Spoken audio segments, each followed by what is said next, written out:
ارشاد باری تعالی ہے جس کا معنی و مفہوم ہے قل اعوذ برب الفلق، کہہ دیجئے محبوب کریم صلی اللہ علیہ وسلم، فرما دیجئے میرے بندوں کو اور اپنی امت کو کہ میں پناہ میں آتا ہوں اپنے رب کے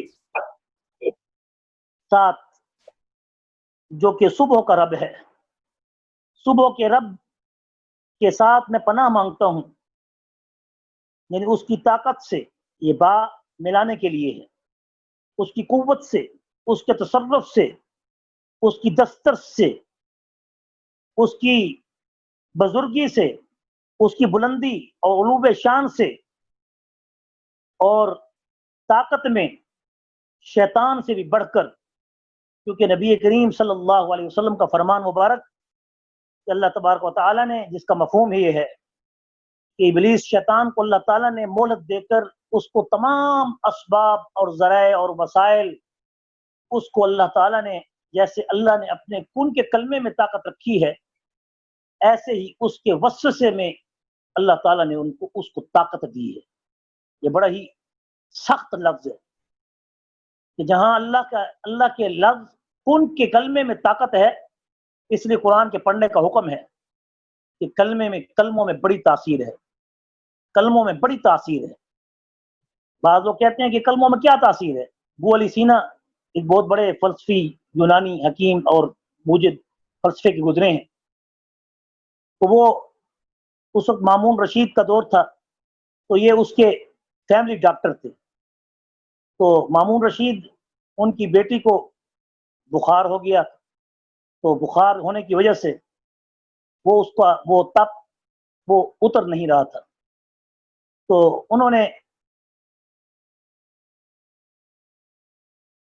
کسی بہت بڑے عالم اس وقت کے تھے، میرے ذہن میں ابھی نہیں آ رہا، تو انہوں نے بلایا، غالباً میرے ذہن ابھی ماں ہو گئے ہے، تو آئے ان کی بیٹی پہ دم کرنا شروع کیا اور پڑھ کے پھونک رہے تھے، تو اتنے میں ابو علی سینا بھی داخل ہو گئے۔ ابو علی سینا جب آئے، وہ ڈاکٹر تھے، انہوں نے مادی علاج کرنا تھا، تو وہ روحانی علاج کے لیے تھے، لیکن پہلے ان باتوں کا کچھ تصوراً جو فلسفہ جاننے والے یا فلسفے کے موجد یا فلسفہ میں بالکل جیسے افلاطون مشرک تھا، ایسے یہ لوگ جو تھے یہ فلسفے کے پجاری تھے، جو بات سمجھنے میں آتی تھی اسی کو بس مانتے تھے۔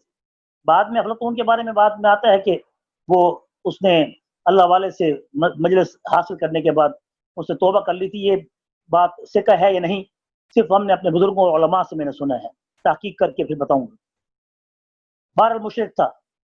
تو اسی طرح ابو علی سینا جب گھر میں داخل ہوئے تو اس نے دیکھا کہ حضرت جو ہے یعنی پھونکے مار رہے ہیں اور کچھ پڑھ رہے ہیں، تو انہوں نے کہا کہ حضرت یہ بیماری ہے، یہ مادی بیماری ہے، اس کا علاج مادی دوا سے ہی ہوگا، پھونکوں سے یہ بیماری نہیں جائے گی، بیماری مادی ہے، اس کا علاج بھی مادی ہوگا، مادی اسباب سے ہوگا، دوائی سے ہے، میڈیسن سے ہے۔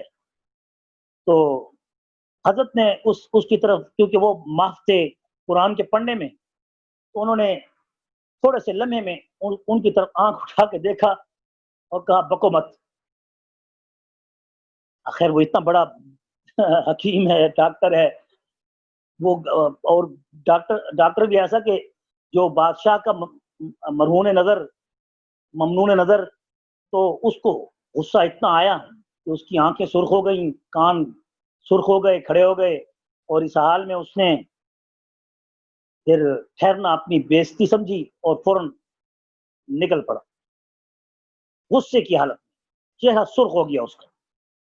تو حضرت مامون رشید نے کہا کہ علماء کی عادت ہے بات کا جواب نہیں دیتے، لیکن غصے میں آ جاتے ہیں اور پھر اس کے بعد جو نا اگلے کو ناراض کر دیتے ہیں۔ انہوں نے کہ علماء کی عادت بے شک کسی نہ کسی کی ہوگی، میں نے تو اسے جواب دیا ہے، میں نے تو اسے کوئی گالی تو نہیں دی کہ آپ نے بکو کا اتنا بڑا جملہ، اس کے لیے گالی سے کیا، گولی سے بھی بڑھ کر ہے، یعنی گولی تو اس وقت نہیں تھی تو تلوار سے بڑھ کر ہے، تو آپ نے اتنا سخت جملہ اس کو کہہ دیا۔ تو حضرت نے جواب دیا ان کا نام میرے ذہن سے محو ہو گیا، اس لیے مزہ نہیں آ رہا کہ وہ بزرگ کون تھے، بہت معروف و مشہور ولی اللہ گزرے ہیں۔ تو انہوں نے کہا کہ دیکھیں میرے دو لفظوں کے اندر اتنا اثر ہے، بکو، با، کاف، بو، ان تین لفظ حرفوں میں اس ایک لفظ نے اتنا اثر ڈالا ہے کہ اس کا چہرہ سرخ ہو گیا اور کان اس کے سرخ ہو گئے اور وہ تاب نہ رہ سکا، ٹھہر نہ سکا اور بھاگ گیا۔ تو کلام انسان میں اتنی طاقت ہے اور کلام ربی میں اتنی طاقت نہیں کہ اس کے بخار کو، اس کی تکلیف کو دور کر دے۔ تو بہرحال مختصر یہ کہ ایک ہمارے حضرات بزرگ علماء ہمیں یہ واقعہ سناتے تھے، تو ہم نے بھی ان سے نقل شدہ جو کہ سنا تھا ہم نے آپ تک سنا دیا۔ تو کہنے کا مقصد یہ ہے کہ اللہ تعالیٰ کی کلام میں تاثیر ہے اور تاثیر کلی ہے، تو اس میں کوئی شک نہیں۔ اور میرا بھی اس پر تجربہ ہے اور بزرگان دین کا بھی، ہمارے بزرگوں کا بھی، سب کو یہ تجربہ ہے کہ اکثر و بیشتر دیکھا جاتا ہے کہ جب کوئی بخار نہیں اتر رہا ہوتا تو سورہ فاتحہ کو 7 مرتبہ اور بحق قل واللہ احد اللہ الصمد لم یلد ولم یولد ولم یکن له کفوا احد، یہ 7 پڑھ کے یعنی 7 مرتبہ یعنی لفظ کی، اور قل اعوذ برب الفلق اور قل اعوذ برب الناس بحق کے لفظ کے ساتھ ایک مرتبہ، 2 مرتبہ، 3 مرتبہ پڑھ کے پھر اس کے بعد قلنا بحق قلنا یا نار کونی بردا وسلاما علی ابراہیم، کہ اللہ جیسے تو نے آگ کو ابراہیم علیہ السلام پر گلزار بنا دیا تھا، اب اے اللہ اس مریض کے بخار کو تو اپنی طاقت اور رحمت سے اس کے لیے ویسے رحمت بنا کر اس کو ٹھنڈا کر دے، ٹھنڈے سے مراد نہیں، اس کو گلزار کر دے، اس کو صحت دے دے، عطا فرما دے۔ تو بڑا ہی تجربہ ہے، ہاتھ کے اشارے سے پھیرتے ہوئے اس بخار کو ایسے پھینکنا پڑتا ہے، ایسے خلا کے اندر یا زمین کے اندر اس کو دفنانا پڑتا ہے۔ جیسا کہ نبی کریم صلی اللہ علیہ وسلم نے جس مرتبہ آپ مکہ مکرمہ سے مدینہ منورہ ہجرت کر کے آ گئے، تو مدینہ تو یثرب تھا، یثرب تو بیماریوں کا گھر تھا، وہاں کی آب و ہوا غیر مؤثر تھی، اور حالت یہ ہوئی کہ سارے کے سارے شروع میں تو اللہ تعالیٰ نے دکھانا تھا نا کہ دیکھو اے محبوب، جس گھر میں، جس علاقے میں داخل ہو رہے ہیں یہ کوئی اچھی جگہ نہیں ہے، یہ آپ کے قدموں سے ہم نے اس کو اچھا بنانا ہے۔ اصل بات یہ تھی، نفس پر نفس پہ رحمتیں، جیسے وہ شعر ہیں۔ تو الفاظ بہت ہی اعلیٰ ہیں کہ حضور اکرم صلی اللہ علیہ وسلم نے جب دیکھا کہ صحابہ کو بخار ہو گیا، ابو بکر صدیق بھی کرا رہے ہیں، امام بخاری کی روایت ہے، اور حضرت علی مرتضیٰ، اسے حضرت سیدنا حضرت بلال وغیرہ وغیرہ سارے، یعنی وہ صحابہ جو کہ ہجرت کر کے وہاں پہنچے، تو ان کے بخار کو دیکھ کر آپ صلی اللہ علیہ وسلم پھر ان کی طرف تیمارداری کے لیے آئے۔ آپ صلی اللہ علیہ وسلم نے آیات کلمات یعنی قرآن پاک کی آیات پڑھ کر پھر اس کے بعد کہا کہ اللہ میں ان کے بخار کو یہاں سے نکال کر جوفہ کی زمین میں پھینک رہا ہوں، اور آپ نے اپنے ہاتھوں کے اشارے سے یعنی ان کے بخار کو ایسے پکڑا جیسا کہ کوئی چیز کو پکڑا جاتا ہے، حالانکہ بخار کو پکڑنے کی چیز تو نہیں ہے، لیکن اللہ کے ہاں ہر شے کا وجود ہے، وہ وجود چاہے حسی ہے یا مانوی ہے وہ اللہ ہی جانتا ہے، ہماری عقل سے ماورا ہے۔ جب ہماری عقل میں جو بات نہ آئے تو کیا ہم اس کو نہیں مانیں گے؟ بہت سے ایسے سوالات ہیں، سینکڑوں سوالات نہیں، ہزاروں سوالات ہیں کہ جن کے جواب سائنس کے پاس نہیں ہے، تو کیا ان کا وجود نہیں ہے؟ اس لیے ان باتوں کا انکار کسی کی صورت میں بھی گنجائش موجود نہیں ہے۔ تو آپ صلی اللہ علیہ وسلم نے اس بخار کو اپنے ہاتھوں سے، امام بخاری کہتے ہیں اپنے ہاتھوں کے اشارے سے ایسے پکڑ پکڑ کے، جیسے کوئی چیز کھینچی جاتی ہے اور کھینچ کھینچ کے پھر پھینکی جاتی ہے، ایسے اٹھا اٹھا کے آپ صلی اللہ علیہ وسلم نے اپنے سر سے اوپر ایسے پھینکا اور کہا میں اس کو جوفہ کی زمین میں پھینک رہا ہوں۔ آج تک جوفہ کی زمین آباد نہیں ہوئی، جہاں سے بیماریوں کو اٹھا کر اللہ نے مدینے سے وہاں پھینک دیا۔ اور مقصد پھر وہی ہے کہ اللہ تعالیٰ کی کلام میں بڑی برکت ہے، اللہ تعالیٰ کی کلام میں بڑی تاثیر ہے ہمارے پڑھنے میں۔ بے شک اگر خدا نہ خواستہ اگر اخلاص بھی نہ ہو پھر بھی یہ کلمات ایسے ہیں کہ جن کے پڑھنے سے پڑھنے والے پر اس کے اثرات مرتب ہوتے ہیں۔ قل اعوذ برب الفلق، کہہ دیجئے محبوب کریم صلی اللہ علیہ وسلم میں پناہ مانگتا ہوں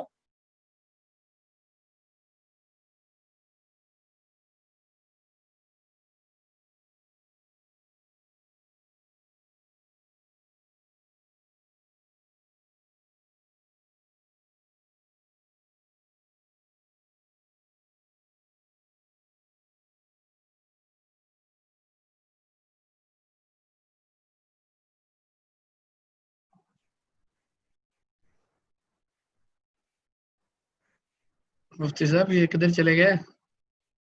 نیٹ بند تو نہیں ہو گیا کہ کے شر سے میں پناہ مانگتا ہوں.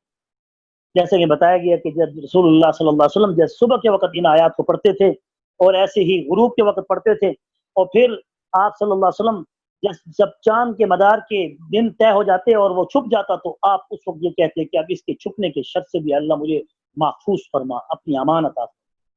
ومن شر غاسق اذا وقب، اور رات کے شر سے جب کہ وہ چھا جائے، اور اس چھانے کے وقت محدود ہے، تھوڑا سا وقت ہے، اس وقت اللہ سے پناہ مانگی جائے. ومن شر النفاثات فی العقد، اور نفاثات عورتوں کے پھونکنے والوں کی، ان جادوگروں کے شر سے کہ جو گرہوں پر پھونکے مار مار کے گنیاں دیتی ہیں اور اس کے اندر جادو کا عمل کرتی ہیں، چاہے وہ مرد ہیں چاہے عورتیں ہیں. لیکن یہاں عورتیں مخصوص اس لیے تھیں کہ رسول اللہ صلی اللہ علیہ وسلم پر ان عورتوں نے جو کہ لبید بن عاصم کی بیٹیاں تھیں وہ اس کام کو جانتی تھیں. لبید بن عاصم نے ان کو اسباب مہیا کیے اور انہوں نے پھر جادو کیا. ومن شر حاسد اذا حسد، اور اللہ تعالیٰ نے آگے رسول اللہ کو یہ فرمایا کہ اب اس حاسد کے حسد سے بھی، کہ جو جس کے حسد کی وجہ سے اس سے جادو کیا. جادوگر جادو جب کرتا ہے یا جو شخص اس کے پاس آتا ہے تو حسد کی وجہ سے آتا ہے نا. سب سے پہلا حسد قابیل نے حابیل سے کیا اور راندہ درگاہ ہوا، سب سے پہلا حسد. اور قیامت تک جتنا حسد ہوگا اس کی پھٹکار ساری کی ساری قابیل پہ پڑے گی. اور اس سے پہلے کس نے حسد کیا؟ شیطان ابلیس نے کیا. اس لیے حضور اکرم صلی اللہ علیہ وسلم فرماتے ہیں کہ کیا اللہ تعالیٰ نے آپ سے عہد نہیں لیا؟ الم عہد الیکم یا بنی آدم اللہ تعبدوا الشیطان انہ لکم عدو مبین. کیا ہم نے آپ سے عہد نہیں لیا تھا کہ آپ کے بابا آدم کو جنت سے کس نے نکالا؟ اور وہ نکلنے کا سبب کیا تھا؟ وہ ابلیس کا حسد تھا کہ وہ حسد کی آگ میں بھڑک اٹھا اور آخر کار اس نے سجدے سے انکار کر دیا اور راندہ درگاہ ہو کر ہمیشہ کی عبادت کو اللہ تعالیٰ نے خاک میں ملا دیا. اس لیے حسد کرنے والا اسے غور کرنا چاہیے کہ وہ اپنے اعمال کو بھی تباہ کر دیتا ہے. اور اس پہ ایک نکتہ اور بھی بتا دوں کہ الحسد یأکل الحسنات کما تأکل النار الحطب او کما قال علیہ الصلوۃ والسلام. الحسد یأکل الحسنات، کہ حسد جو ہے نیکیوں کو کھا جاتا ہے. یہاں ایک نکتہ ہے بڑا خاص، وہ نکتہ یہ ہے کہ جب نیکیوں جیسی پاورفل چیز، یعنی وہ حسد کرنے کی وجہ سے وہ حسد جب کرتا ہے تو وہ پاورفل طاقت جو ہے وہ اس کی سلب کر دی جاتی ہے. اگر کسی کے پاس روحانی طاقت ہے، کسی کے پاس وجدانی طاقت ہے، کسی کے پاس نورانی طاقت ہے، کسی کے پاس فراست کی طاقت ہے، فراست کا نور ہے، اور اگر اللہ نے اس کو اپنی عبادت کی وجہ سے معرفت ربی دی ہے، اور معرفت ربی حضرت مالک بن دینار کہتے ہیں کہ بڑے ہی عجیب لوگ ہیں کہ جو محروم ہو کے ایک ایسی نعمت کو چکھے بغیر مر جاتے ہیں کہ کاش کہ ان کو پتہ ہوتا کہ اس نعمت کے چکھنے سے کتنی لذت ہے تو وہ دنیا کو کیا جنت. انہوں نے پوچھا وہ کیا ہے جس نعمت کو حضرت مالک بن دینار سے ان کے مقتدیوں نے مریدوں نے پوچھا وہ کون سی چیز ہے؟ انہوں نے کہا وہ چیز وہ معرفت ربی ہے، اور معرفت ربی اس کو حاصل ہوتی ہے من عرف نفسہ فقد عرف اللہ. جس شخص نے اپنے نفس کو پہچان لیا اور نفس کو اپنی مٹھی میں بند کر لیا، لگام میں لے لیا، اور اپنے نفس کے خلاف چلا اور نفس کشی کی اور اس کے بعد چلتے ہوئے اس نے نفس کی اطاعت نہ کی تو اس کو معرفت ربی حاصل ہوتی ہے. اور جس کو معرفت ربی حاصل ہو جائے اس کے دلوں کے اندر تمام جو برائیاں ہیں، بغض ہے، کینہ ہے، حسد ہے، لالچ ہے، دھوکہ ہے، فراڈ ہے، طمع ہے، ہرس ہے، ہوس ہے، حسد ہے، تعصب، جو بھی دنیا کی جو بھی برائی ذرہ بھی، وہ اللہ تعالیٰ اس کے دل سے صاف کر دیتے ہیں. اس لیے حسد سے بچنے کے لیے معرفت ربی شرط ہے، اور معرفت ربی کے لیے نفس کشی شرط ہے. نفس کشی کے لیے انسان کو کثرت سے روزے رکھنے چاہیے، اور کثرت سے نوافل پڑھنے چاہیے، اور کثرت سے اللہ کا ذکر کرنا چاہیے. یہ نفس کو مار دیتا ہے. اللہ کا شکر ہے کہ ہمارے بزرگوں کو اللہ تعالیٰ نے یہ تمام یہ جو نعمتیں ہیں عطا کی تھی. تو بہرحال الحسد یأکل الحسنات، جب وہ نیکیوں کو کھا جاتا ہے تو حاسد کو اس لیے روز قیامت اس کو اس کا بدلہ چکانا ہوگا، کیونکہ حاسد کے نیکیاں جب وہ ختم ہو جاتی ہیں، ایسے ہی حاسد جب کسی سے حسد کرتا ہے اور کوئی شخص محسود ہوتا ہے اس حسد سے، اور اس حسد سے اگر اس کو کوئی تکلیف پڑتی ہے تو اس کی جان بھی جا سکتی ہے۔ اس لیے حضور نے فرمایا حاسد کی نظر اونٹ کو ہنڈیا تک پہنچا دیتی ہے اور انسان کو قبر تک پہنچا دیتی ہے۔ لیکن اس طرح کے حالات سے بچنے کی خاطر کیا کرنا چاہیے؟ ان آیات کو کثرت سے پڑھنا چاہیے صبح کے وقت، ہر نماز کے بعد، پھر انشاءاللہ اللہ کے فضل و کرم سے حاسد کے حسد سے بچے رہیں گے اور حسد جیسی بیماری سے بھی اللہ تعالیٰ محفوظ فرما دیں گے۔ الحسد یاکل الحسنات کما تاکل النار الحطب، حضور نے فرمایا نیکیوں کو حسد ایسے کھا جاتا ہے جیسے لکڑی خشک کو آگ کھا جاتی ہے، انسان کی نیکیاں ایسی برباد ہو جاتی ہیں۔ آج زیادہ تر حسد علماء میں پایا جاتا ہے، اور اللہ تعالیٰ ان کو ہدایت نصیب فرمائے کہ ان کی زبان سے یا ان کے چہروں سے یا ان کے اطوار سے یا ان کے کردار سے اللہ تعالیٰ ہم سب کو اس شر سے محفوظ فرمائے۔ اگر علماء میں حسد نہ ہوتا تو کل انبیاء، مقولہ ہے اولیاء کا، کیا بلکہ ایک ضعیف روایت بھی آتی ہے کہ اگر العلماء امتی، اگر لا حسد فی علماء امتی، اگر میرے امت کے علماء میں حسد نہ ہوتا تو کل انبیاء بنی اسرائیل، تو یہ بنی اسرائیل کے انبیاؤں کی طرح ہوتا۔ کاش کہ ہمارے علماء کرام کو اللہ تعالیٰ اس گندی قسم کی، غلیظ قسم کی اور اس برائی سے ہم سب کو اللہ تعالیٰ محفوظ فرما دے۔ سورۃ الناس مکیہ،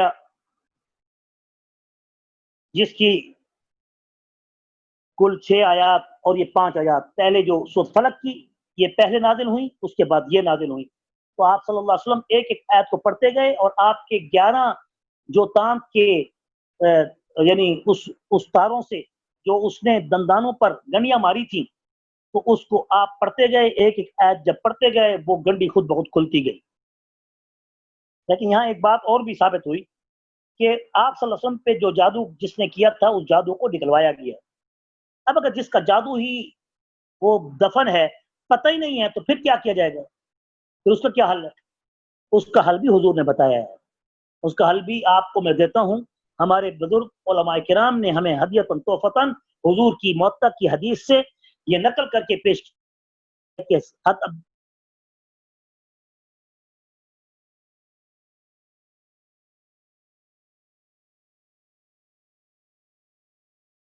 ابھی آ رہی ہے آواز؟ ابھی آ رہی ہے۔ لولا کلمات اقولهن لجعلتنی اليہود حمارا او کما قال علیہ الصلوۃ والسلام، اگر میں یہ کلمات یا رسول اللہ اگر نہ پڑھتا تو یہودی اس قدر طاقتور جادو جانتے ہیں کہ وہ مجھے انسان سے گدھا بنا دیتے۔ یعنی ایک تو لفظی معنی بھی ہو سکتا ہے اور ایک اس کا لازمی معنی بھی ہو سکتا ہے کہ گدھا بنا دیتے، یعنی کہ میں گدھوں کی طرح یا تو ہانکتا، گلی گلی پھرتا، یا پھر گدھے کی شکل بنا دیتے میری۔ یعنی جادو سے انسان کی شکل بھی بدل جاتی ہے اور بیماریوں سے انسان کو موت آ جاتی ہے ان جادوں کی وجہ سے۔ تو آپ نے فرمایا وہ کون سے کلمات ہیں جن کو آپ پڑھتے ہیں؟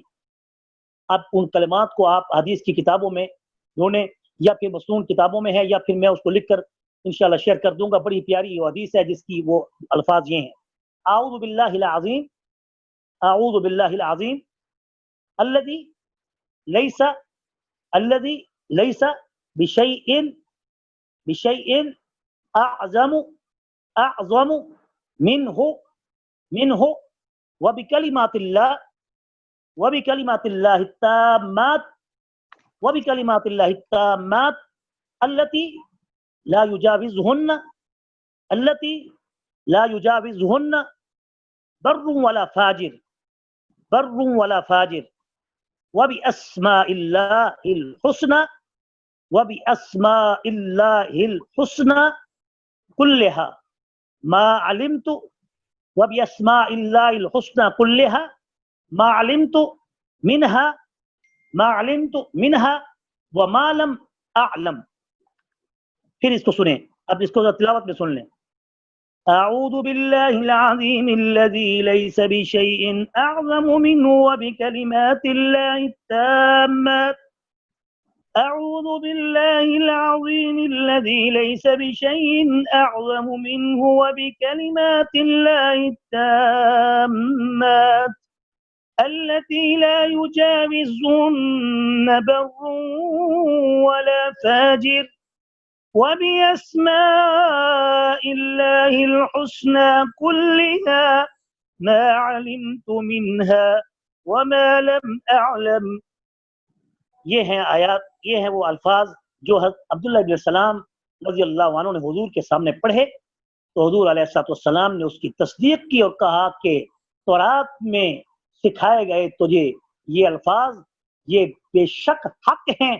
اب میں اپنی امت کو بھی کہتا ہوں کہ اگر جن پر کوئی اگر جادو کے اثرات مرتب ہو کر اس قدر تکلیف کا شکار ہو چکے ہوں کہ وہ بیماری میں اٹھ نہ سکتے ہوں تو ان کو چاہیے، یہ مفہوم بیان کر رہا ہوں حدیث کا، تو ان کو چاہیے کہ اس کو کثرت سے پڑھیں تو اللہ تبارک و تعالیٰ اس جادو کو بھی زہر کر دیں گے یا جادو کو بغیر زہر کیے کہ تباہ کر دیں گے، اس کو خاک میں یا آگ میں جلا دیں گے، ختم کر دیں گے، اور پھر اس شیطان کی ڈیوٹی اس جادو سے ہٹ جائے گی یا وہ شیطان جل جائے گا اور یوں ہی تم اس جادو کے اثرات سے محفوظ ہو جاؤ گے. ان کلمات کا پھر بغدین ہمارے وہ یہ کہتے ہیں کہ 21 مرتبہ جس کو جادو کی تکلیف ہو وہ صبح کو پڑھے اور رات کو پڑھے، اور ساتھ ہی افحسبتم انما خلقناکم عبثا سے لے کر آخر تک سورۃ مؤمنون کی آیات جو ہیں اس کو 21 دفعہ پڑھے. افحسبتم انما خلقناکم عبثا وانکم الینا لا ترجعون فتعالى الله الملك الحق لا اله الا هو رب العرش الكريم ومن يدعو مع الله الها اخر لا برهان له به فانما حسابه عند ربه انه لا يفلح الكافرون وقل رب اغفر وارحم انت خیر الراحمین تک. یہ اگر پڑھا جائے اور باقاعدگی سے پڑھا جائے آپ یقین کریں، ٹھیک ہے شروع میں پڑھتے ہوئے اس کے اثرات معلوم نہیں ہوتے، محسوس نہیں ہوتے، بعض مرتبہ اس کے نقصان بھی ہونے لگ جاتے ہیں، لیکن گھبرائیں نہیں، اس کو آپ پڑھ کے دیکھیں. اپنی مدت کے بعد 40 دن کے عمل میں اللہ تعالیٰ نے تاثیر رکھی ہے. اللہ کی قسم دے کے کہتا ہوں بڑا سے بڑا جادو بھی ٹوٹ کا شکار ہو جاتا ہے، اور اس کا تجربہ میں اپنی ذات پر بھی کر چکا ہوں الحمدللہ. تو اب آگے چلیے، قل اعوذ برب الناس. تو جب آپ صلی اللہ علیہ وسلم نے یہ 11 آیتیں ایک ایک کر کے پڑھتے گئے تو وہ اس کے دندانوں پر وہ گنڈیاں جو ہے کھلتی گئیں. کہہ دیجئے محبوب کریم صلی اللہ علیہ وسلم میں پناہ میں آتا ہوں لوگوں کے رب اللہ اکبر. ربوبیت کا اظہار کیا جا رہا ہے. مالک الناس، لوگوں کے مالک، لوگوں کے مالک. الہ الناس، لوگوں کے معبود. ربوبیت، مالکیت، الوہیت، کتنی صفات ہیں؟ اس میں 3 صفات بیان کی گئی ہیں، جبکہ سورۃ فلق کے اندر ایک صفت بیان کی گئی، رب الفلق.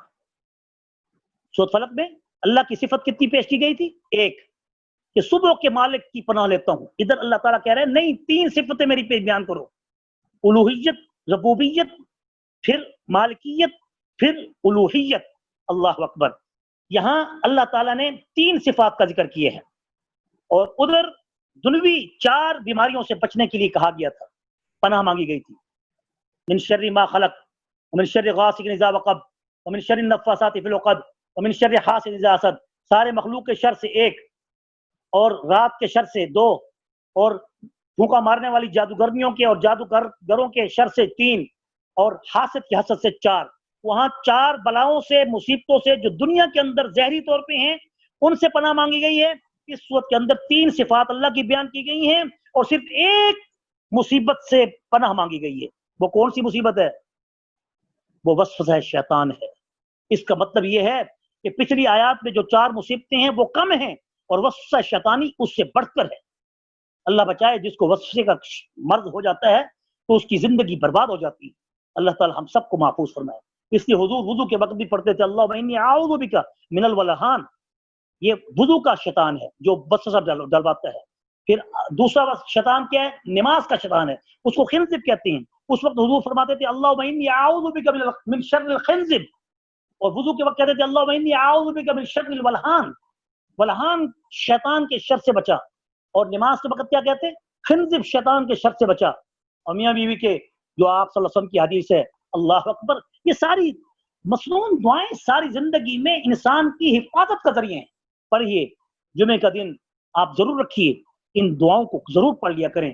جو مناجات ہیں خاص طور پہ جو حضرت مولانا اشرف علی تھانوی رحمۃ اللہ علیہ نے لکھی ہیں، جو 7 دن کی ہیں، اگر وہ پڑھی جائیں تو اور زیادہ زور اثر ہیں. اگر نہیں تو اعمال قرآنی جو ہے وہ آپ سے پڑھ لیں جمعے کے دن، تو وہ سارے ہفتے کے لیے کافی ہے. اور ایسے ہی مولانا عمر پالن پوری صاحب جو یونس پالن پوری صاحب کے بیٹے ہیں، انہوں نے بکھرے موتیوں میں انہوں نے ایک حدیث نقل کی ہے کہ جمعے کے دن کوئی شخص اگر 7 مرتبہ سورۃ اخلاص، 7 مرتبہ سورۃ فلق اور 7 مرتبہ سورۃ ناس، قل اللہ احد، قل اعوذ برب الفلق، قل اعوذ برب الناس، اگر کوئی جمعے کے دن جمعے کی نماز کے بعد خیر متصل یا تھوڑی دیر بعد اگر ان 3 صورتوں کو 7 مرتبہ پڑھ لے، حضور اکرم صلی اللہ علیہ وسلم کی حدیث مبارک ہے.